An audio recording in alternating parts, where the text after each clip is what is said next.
महान दुख में फंस गया, परिणाम में पता चलेगा, अभी उसे पता परिणाम में। इसलिए ज्ञान ब्रह्मबोध प्राप्त करना बहुत कठिन, क्योंकि बिना निष्काम हुए आप आगे नहीं बढ़ सकते। तो बहुत सरल उपाय है, चाहे जो हो, जहां हो, जैसे भी हो, आप सबसे श्रेष्ठ भगवान के प्रिय बन जाएंगे और आपको इसमें इस तरह की कोई विशेष कष्टमयी साधना भी नहीं करनी पड़े। श्रीमद् भागवत में कहते हैं, अहो बत स्वपचतो गरीयान यज्जिह्वाग्रे वर्तते नाम तुभ्यम। ध्यान दीजिए, ते पुस्तपस्ते जुहुः शश्नुरार्या ब्रह्मानुचूर्णाम गृणन् ये ते। जिसके जिह्वा में राधा राधा राधा, श्री हरि राधा, राधा कृष्ण, राधा वल्लभ, राधे श्याम, या जो राम कृष्ण हरि शिव नाम जो तुम्हारे गुरुजी ने दिया हो, या जो तुम्हें प्रिय लगे, मन से जो नहीं कह रहे, यज्जिह्वाग्रे वर्तते नाम तुभ्यम, जिसकी जीव के अग्रभाग में ऐसा स्वभाव बन गया है, चल रहा है, नाम जप करे। बोले अहो बत स्वपच तो गरीयान, यद्यपि वो स्वपच है फिर भी गरीयान वो सबसे श्रेष्ठ है। हरिराम व्यास जी ने कहा कि वेदास जी की चरण धूलि के सामने करोड़ों ब्राह्मण नहीं, क्योंकि उनकी जिह्वा पे निरंतर हरि का नाम विराज। इसीलिए यहाँ ब्रजवासी सब ब्रह्मा से भी परम पवित्र और श्रेष्ठ माने गए। व्यास मिठाई विप्र की तामे लगे आग, वृंदावन की स्वपच की जूठन खाइए मांग। ये बड़े मस्त है ब्रजवासी। प्रातः काल एक बार मंगला करके श्री जी की जा रहे थे, तो एक माई ठेलिया में कूड़ा करकट मस्ती बिहारी जी के पद गाए, जपे जा राधा राधा नाम, बसे जा श्री वृंदावन धाम, मिलेंगे कुंज बिहारी ओढ़ के कांवर। ठेलिया कूड़ा के लिए रोका और कुछ बेट चरणों में प्रणाम। ये है हमारे वृंदावन है, जिनकी जिह्वा में बिहारी बिहारीन जी का जस बसा हुआ है। परम पावन श्रीधाम वृंदावन की परिचर्या मिले तो व्यास मिठाई विप्र की तामे लगे आग, वृंदावन के स्वपच की जूठन खाइए मांग, क्योंकि ये हरि प्रेम प्रदान। किसी की सामर्थ्य नहीं कि संतों के माथे पे हाथ रख। एक ब्रजवासी का छोरा छोटा सा हो, उसके पैर चल, कोई भी हो ऐसे लबा के हाथ, जा बाबा, और उसको जब प्रणाम किया ना भैया, लाडली जी कृपा हृदय निहाल हो गए। ये आशीर्वाद कौन दे सकते? देखो बरसाली के गोसाई पे चरण छुओ, सीधे लाडली जी से हाथ करके बात करते हैं। लाडली जी, आपको विश्वास नहीं, अगर विश्वास कर लो तो लाडली जी उनके कर कमल से सेवित है, वो जो कह रहे हैं वही लाडली जी करेंगी। भोरी सरकार है, पर हमें मनिलता मन की होने के कारण इन सब भावों पर विश्वास नहीं रहता। कह रहे कोई भी तपस्वी उसकी समानता नहीं कर सकता। जिसकी जिह्वा के अग्रभाग पर है, उसने सारी तपस्याएं कर ली, सारे तीर्थ स्नान कर लिए, भागने की जरूरत नहीं, राधा राधा बोलो, सारे तीर्थ स्नानों का फल तुम्हें उसी क्षण मिल जाएगा। तुम्हारी जिह्वा के अग्रभाग पर श्री हरि का नाम, प्रियाजू का नाम। सारे वेदों का अध्ययन कर लिया, उसे कुछ अध्ययन करने की जरूरत नहीं है। जो बड़ी बड़ी तपस्याओं से, तीर्थयाटन से, वेदाध्ययन से, यज्ञ आदि से गति मिलना दुर्लभ है, वो तुम्हें नाम से प्राप्त। कौन हो, कहां हो, कैसे हो, कोई प्रश्न नहीं। जैसे हो, जिस परिस्थिति में, जिस विषय में फंसे हो, वहीं से तुम्हें नाम उठा के महात्मा बना देगा, तुम्हें धनवान बना देगा, यशस्वी बना देगा, तुम तेज से संपन्न हो जाओगे। नाम का तेज, भगवान नाम का तेज है, प्रताप है भगवान नाम का। एक बार नाम आप बसा के तो देखो हृदय में, जोर से आलाप लोगे नाम का, प्रकृति का परिवर्तन हो जाए। अरे स्वामी का नाम है, सुमीर पवन सुत पावन नामू अपने बस करी राखे, जपहि नाम जन आरत भारी, मिटहि कुसंकट होय सुखारी। इदम ही पुंसस् तपसः श्रुतस्य वा स्विष्टस्य सूक्तस्य च बुद्धि दत्तयोः अविच्युतोऽर्थः कविभिर निरूपितो यदुत्तम श्लोक गुणानुवर्णनम। बड़े बड़े वेदनिष्ठ ब्रह्म ऋषियों ने निश्चय किया है कि भगवान के नाम का निरंतर जप, गुण कीर्तन, इससे बड़ा कोई तप नहीं, कोई वेदाध्ययन नहीं, कोई यज्ञ नहीं, कोई ज्ञान या कोई दान इससे बढ़कर के नहीं है। बस प्रभु के नाम में तुम्हारी प्रीति हो जाए। कलिम सभाजयन्त्यार्या गुणज्ञाः सारभागिनः यत्र संकीर्तने नैव सर्वः स्वार्थो भी लप्यते न हृतः परमो लाभो देहि नाम भ्राम्यतामिहि यतो विंदेत परमाम शांतिम नश्यति संस्कृति। ये कलिकाल किसी को बख्शेगा नहीं, अगर नाम जप नहीं तो बुद्धि को भ्रष्ट कर देगा। इसका प्रभाव है कपट, चतुरता, बेईमानी और पापाचरण में रति, इसका प्रभाव है। कली इन दोषों से संपन्न है, और एक इसका महान गुण है, जिसकी जिह्वा पे प्रभु का नाम होगा, इसके कोई भी दोष उसका स्पर्श नहीं कर सकते। और कल स्वयं भयभीत हो जाता है। जिसकी जिह्वा पे नाम है, इसकी एक बड़ी प्रशंसा है। 10,000 वर्ष तपस्या करने पर जो फल मिलता है 24 घंटे निरंतर नाम जप करने से मिल जाएगा। कलयुग की ये विशेष महिमा है। हम लोगों को भगवत प्राप्ति बड़ी सहज है। दाहिने पैर के अंगूठे के बल हाथ उठा के ऊपर, बोले कितने, वो 10,000।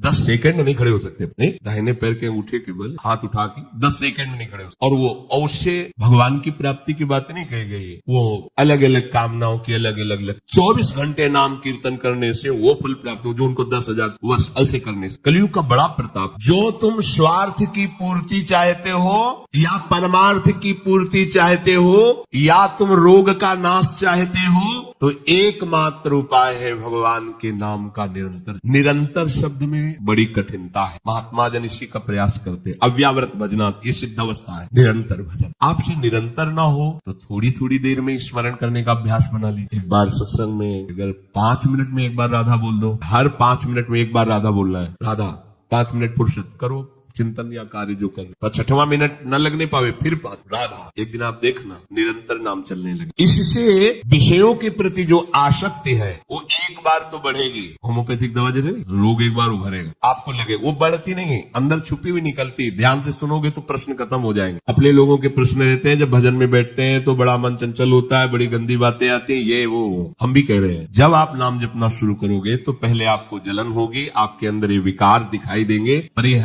आते नहीं है, ये जाते हैं। धीरे धीरे इनका शमन हो जाए। और जब कभी आपको ऐसा लगे कि अब नाम जपने में हमारा एकाग्रमन नहीं हो रहा, तो बहुत सुंदर उपाय है, ताली बजाकर नाम कीर्तन। अपने को विजय प्राप्त करना है मन पर, और विषय भोगाभ्यास। और ये ऐसा नहीं कि ये नाचना गाना ये सब, ऐसा नहीं, इससे भगवान की प्राप्ति हो जाए। जितने बड़े बड़े महान भक्त हुए सब नृत्य करते थे। मीरा जी रात रात भर नृत्य करती गिरधर के साथ। नरसिंह मेहता की करताल, 4 भक्त साथ है, करताल लेकर नाच गोविंद रीझ जाते। जहां कहीं 4 भक्त मिलकर कीर्तन करते होते हैं, नृत्य करते होते हैं, उन्हीं के बीच में गोविंद भी नाचते होते। हमारी अभी दृष्टि मायाकृति, इसलिए हम देख नहीं पा रहे। प्रहलादस तालधारी तरल गतितया चोद्धवा कांशधारी वीणाधारी सुरसिंह स्वर कुशलतया राग करता अर्जुनो भूत इंद्रो वादीन मृदंगम जय जय सुकराहा कीर्तने ते कुमारा यत्रागे भाववक्ता सरस रचनया व्यास पुत्रो बभूव। एक बार इन बड़े भक्तों का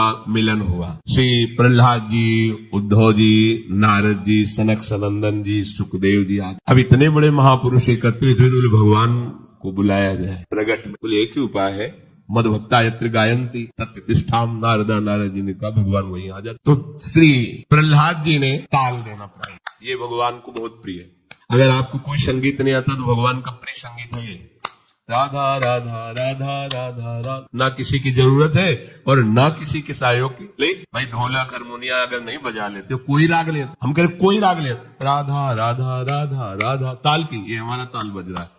ये बहुत बहुत ही काम की बात है। आप मान लीजिए, आपको मन लगाने के लिए बहुत बढ़िया उपाय और भगवत प्रसन्नता का बहुत बढ़िया उपाय। जहां आपका मन न लगे, आप देखना मन लग जाएगा। उद्धव जी ने मंजीरा उठाया। अब मंजीरा सब कोई न बजा पाए तो ऐसे ही उसको राधा राधा राधा जय जय राधा वल्लभ से हरिवंश राधा वल्लभ से वो आ जाएगा बजाना। हम ये देख रहे हैं कि प्रभु समस्त कलाओं से युक्त है और आप उनका गुणगान करो तो सीख जाएंगे। इतनी बड़ी बच्ची है, स्कूल ही नहीं गई, पूरी चतुरासी जी कंठस्थ सुधा निधि। आश्चर्य है, सुधा निधि के श्लोक बोलने में व्याकरण पढ़े हुए भी लड़खड़ा जाएंगे। ककहरा नहीं पढ़े, गई नहीं स्कूल। ये सर्वाश्चर्य में सकल विद्या विदित रहस्य श्री हरिवंश हित। हमारी स्वामिनी सकल विद्या विदित है, आश्रय निर्मल हृदय ने लिया वाणी प्रकाश। श्री चतुरासी जी कंठ। हम तो आश्चर्य, पर सर्वाश्चर्य में स्वामिनी जो, इसलिए क्या नहीं आपको ज्ञान हो जाएगा। आपको क्या पता नहीं चल जाएगा। जब प्रभु को पता चल गया तो सब उन्हीं में समाये हुए हैं, सब ज्ञान आ जाएंगे। श्री उद्धव जी ने मंजीरा उठाया और नारद जी का प्रसिद्ध वाद्य यंत्र तो वीणा जी है ही, और अर्जुन जी राग आलापने लगे। इंद्र ने मृदंग बजाना शुरू किया। सनक सनंदन बीच बीच में जय हो, ये कोई हंसी मजाक नहीं जैसे कीर्तन में आप लोग बोलते जय हो जय हो जय हो, आप बोलते ना, ये साधारण बात नहीं है। भगवान बहुत प्रसन्न होते इससे। बोले ये सनक सनंदन सनातन सनत कुमार बीच में नाम कीर्तन में जय ध्वनि बोलने लगे, जय हो, और सुखदेव जी भाव भंगियां प्रकट करने लगे। जीव ही ये कीर्तन और नृत्य हुआ तो बीच में देखा प्रभु प्रकाश, तासा मावीर भूत छोरी स्मयमान मुखान पीताम्बर धरासक भी साक्षान मत,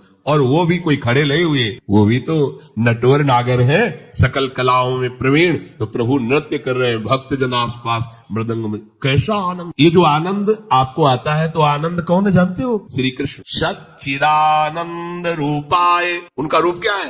आनंद। आपके हृदय में उमगल, सबके हृदय में भगवान आ रहे हैं। प्रभु हमारा अनुभव नहीं हो रहा, मलिन यंत्र है, यही करते रहो, थोड़ा आनंद आया ना, अब पूरा आनंद आ जाएगा। और जिस दिन पूरा आनंद आया, उस दिन से फिर तुम्हें कोई घसीट नहीं पाएगा माया का जो आकर्षण है। भगवद आदि पुरुषस्य नारायणस्य नामोच्चारण मात्रे निर्धूत कलिर्भवति, जो प्रभु श्री हरि का नाम उच्चारण मात्र करता रहता है, कोई भी कलयुग का दोष उसके अंदर, कलयुग बड़ा सूक्ष्म विषय है। देखो गर्भ में ही जिनको भगवान का साक्षात्कार हो गया था, वो परीक्षित महाराज, देखा कि एक जो शूद्रवत आचरण करने वाला पैर से मार रहा, दंडों से मार रहा है, बीच बीच में लात। ये ध्यान रखो, किसी को भी पैर से, क्षम्य श्री भगवान है, कभी ऐसा दंड विधान किसी के लिए हो जैसा, पर ऐसे सहज में किसी को अपने पैर न लगे। अपने लोगों का परमार्थ है ना, कोई अगर लेटा हुआ है तो उसे नांगने की जरूरत नहीं, घूम के भले चले जाओ, उससे प्रार्थना करो कि आप पैर हटा। ये ऐसे किसी को नांगना, किसी के पैर मारना, ये सब गंदे आचरणों में आता है। भक्तों के द्वारा ऐसा नहीं हो। हमें तो आश्चर्य हुआ,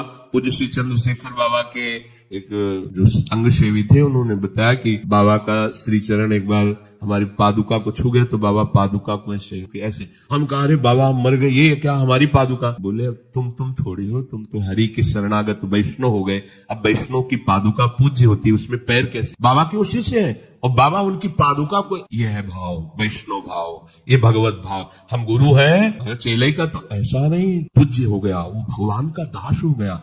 हम तो पोस्टमैन है, हमें जो मिला वो इधर दे दिया, लेकिन वो वही है, उसको उसी भाव से देखे कि भगवान का निज जन, भगवान का भक्त है। लात से मार रहा था, डंडों से मार रहा था, रुक जा, हमारे राज्य में कोई हमारे ऐसे धर्मयुक्त पशुओं को दंड दे और मेरा भय न हो, ऐसा कौन पैदा हो गया? नजदीक गए तो जब देखा कलयुग ने कि ये तो प्रचंड काल रूप है, भगवत भक्ति से संपन्न था, तुरंत उसने आग उतारी चरणों, महाराज रक्षा कीजिए, और मुझे भगवान ने ही सेवा दी, अब मेरा समय आ गया, अब मैं राज्य करूंगा। तेरा कलयुग, जी हाँ। देखो उसका परिचय कहां से हुआ?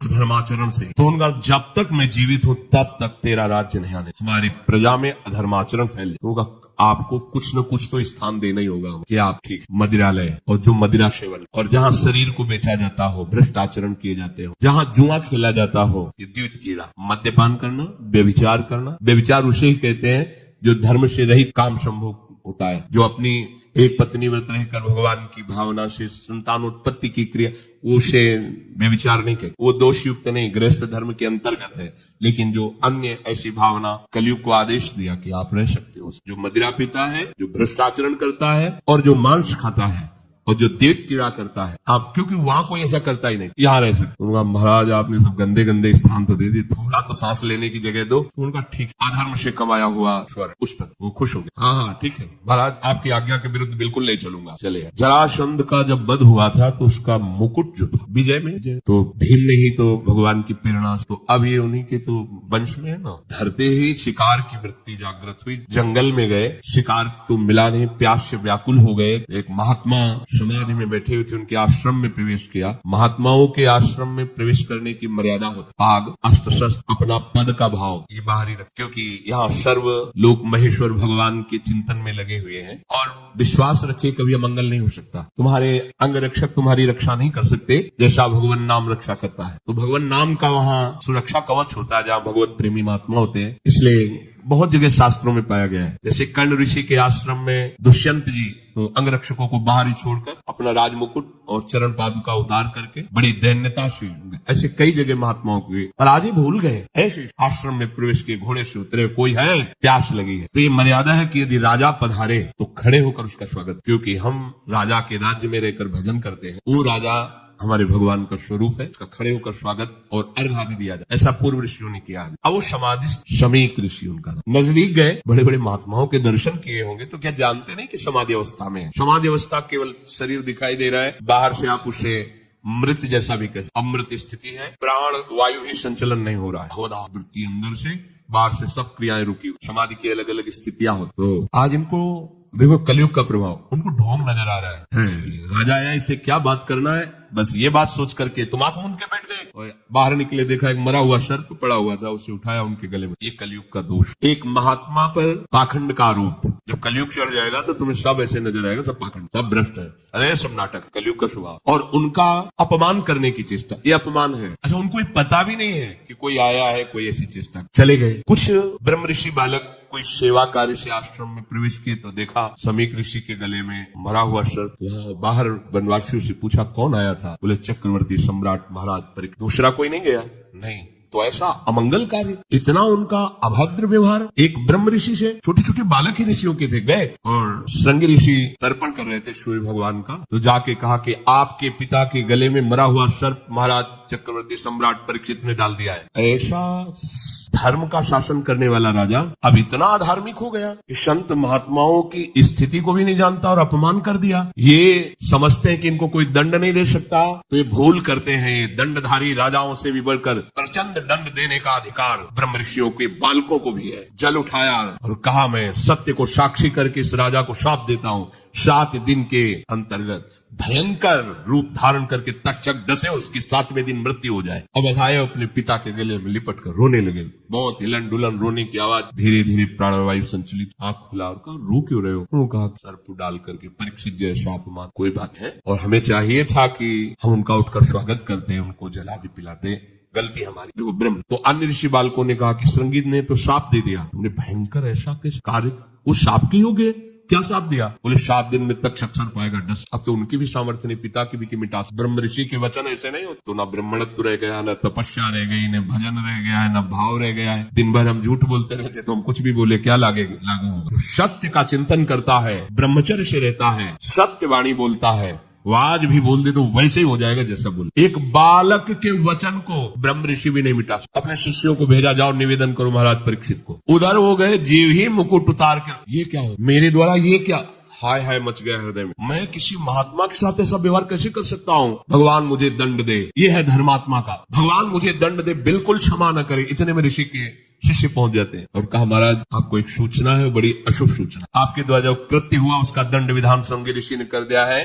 आज के 7वें दिन तक चक्षर आपको डसेगा, आप अपना उपाय कर लीजिए, कल्याण का, बचने का तो कोई उपाय ही नहीं है। बहुत प्रसन्न हुए, जैसे किसी ने उनको महासुख दे दिया। ये है भगवान के आश्रित, कोई भी साप ताप भय नहीं प्रदान कर सकता। प्रसन्न हुए, मैं तो मांग ही रहा था कोई दंड मिले। बहुत अच्छा, जन्मेजय को बुलाया, उसी क्षण रात दिया और गंगा किनारे जा करके बस आमरण अनशन व्रत, एक बूंद पानी भी नहीं पीऊंगा, और कैसे भगवत प्राप्ति हो 7 दिन में चिंता नहीं कर रहे थे। बड़े बड़े संत महात्माओं ने जब साप की बात सुनी, सब आ गए गंगा की। उसमें भगवान व्यासदेव जी, वशिष्ठ जी, बड़े बड़े महापुरुष नामी सब आ गए। सबसे पूछा 7 दिन में निश्चित भगवत प्राप्ति हो जाए, आप सब हमें ऐसा उपाय बताइए। सब आपस में विचार ही कर रहे थे, इतने में देखा आनंद में मगन हुए निर्वस्त्र दिगंबर भगवान सुखदेव, 16 वर्ष की अवस्था है, कृष्ण नाम जिह्वा से निकल रहा है, जीव ही आयु सब। कैसे 7 दिन में भगवत प्राप्ति? बोले 7 दिन के पहले ही तुम्हें साक्षात्कार श्रीमद् भागवत श्रवण कराया और पूछा बेटा परीक्षित तुम्हें इस समय क्या तक्षक से डर है? उनका नहीं भगवान, आपने मुझे ऐसी स्थिति प्रदान कर दी कि एक तक्षक क्या करोड़ों महाकाल का रूप धारण करके भी आवे, मुझे कोई डर नहीं, क्योंकि मैं ऐसी स्थिति को प्राप्त हो गया हूं, मृत्यु मुझे छू नहीं सकती। उठे और इतने बड़े महापुरुष को भी कलयुग ने ठग लिया था, पर भगवान का आश्रय था ना। तो कह रहे हैं कि कलयुग का बिल्कुल भी प्रभाव उसके ऊपर नहीं पड़ेगा जो नाम जप करता रहेगा। बच्चों, इसलिए हम आपसे बार बार लगभग 2-4 दिन में सत्संग में प्रार्थना करते हैं कि शराब मत पियो, बुद्धि भ्रष्ट कर देगा, कलयुग का स्थान है, ये वो कार्य करा देगा, इसी जीवन में तुम जीने लायक नहीं रहोगे। पराई बहन बेटियों के साथ व्यभिचार की प्रवृत्ति बिल्कुल मन में मत रखो, कलयुग का स्थान तुम्हें नष्ट कर देगा, दुर्गति हो जाएगी। ये जुआ खेलना, मटका और शेयर बाजार आदि के जुआ, ये सब जुआ के अंतर्गत आते हैं। बचिए, घर बैठे इतने लगा देंगे, इतने आ जाएंगे, और जब उतने सब चले जाएंगे तब बेईमानी सुहाएगी, गंदे आचरण सुहाएंगे, चिंता में बैठ जाओगे, कोई भजन साधन नहीं बनेगा। मेहनत करो, धर्म से कमाओ, मांस मत खाइए, कलयुग का निवास स्थान है, मांस खाओगे बुद्धि भ्रष्ट हो जाएगी, कलयुग तुम्हारी बुद्धि भ्रष्ट कर देगा। किसी के धन की चोरी मत कीजिए, संपत्ति का किसी भी तरह से अगर चोरी से लाए तो परिवार को नष्ट करने वाली चेष्टा हो जाएगी। अपने हाथ से अपने परिवार को नष्ट कर दोगे, देख लेना। ऐसी बुद्धि भ्रष्ट होगी कि जो तुम्हारे परिवार को ही तुम्हारे आचरण दुखदायी बन जाएंगे, जिनके सुख के लिए तुमने चोरी की थी। ये कलयुग के स्थान है। अगर कलयुग के प्रभाव से बचना है, निर्धूत कलिर्भवति, बोले भगवद आदि पुरुषस्य नारायणस्य नामोच्चारण मात्रेण। नाम बहुत बढ़िया अंग रक्षक है। कोई भी आपको दोष युक्त नहीं कर पाएगा यदि नाम चल रहा है। तो अगर हमारे दोष जमा है, देखो हम बार बार प्रश्न करते हैं, हमें सुख मिले, हमारी विपत्ति कैसे हटे, हम चाहते हैं कि ये काम बन जाए, वो काम क्यों नहीं बन रहा? क्योंकि तुम्हारे पाप जमा है। खुली बात, पाप ये दान पुण्य से नष्ट नहीं होंगे। दान पुण्य एक क्रिया है, शुभ क्रिया है, पुण्य क्रिया है वो अलग जमा होगी। हमको एक ऐसी बात चाहिए जिससे पुण्य भी हो और पीछे के पाप नष्ट हो जाए। तो कह रहे वज्रम पाप मही भृताम भवद्रोदेकस्य सिद्धौषधम। पाप चाहे तुम्हारे पर्वत के समान हो, उनको विनाश करके तुम्हारे पुण्यों को बढ़ा देगा। पुण्यों को बढ़ा देगा पहाड़ जैसे, और पाप को मिटाकर धूल कर देगा। जैसे देवराज इंद्र जिस पर्वत पर प्रहार करे वज्र का, तो धूल बन के रह जाएगा, एक कण भी उसमें नहीं होगा। वज्र की ताकत है। तो बोले वज्रम पाप मही भृताम भवद्रोदेकस्य सिद्धौषधम मिथ्या ज्ञान निशा विशाल तमसिस दिगमांश बिंबोदय। तुम्हारे पाप पर्वत को चूर चूर करने के लिए वज्र के समान है कृष्ण नाम। तुम्हारे पुण्यों को बढ़ाकर पहाड़ जैसा कर देगा और पाप को बिल्कुल धूल के समान उड़ा देगा। पहाड़ के समान पाप जमा हो, क्या करो? बस कृष्ण कृष्ण, राधा राधा बोलो। इस भवरोग की रामबाण औषधि क्या? बोले सिद्ध औषधम, कृष्ण कृष्ण बोलो। अपने गुरु प्रदत्त नाम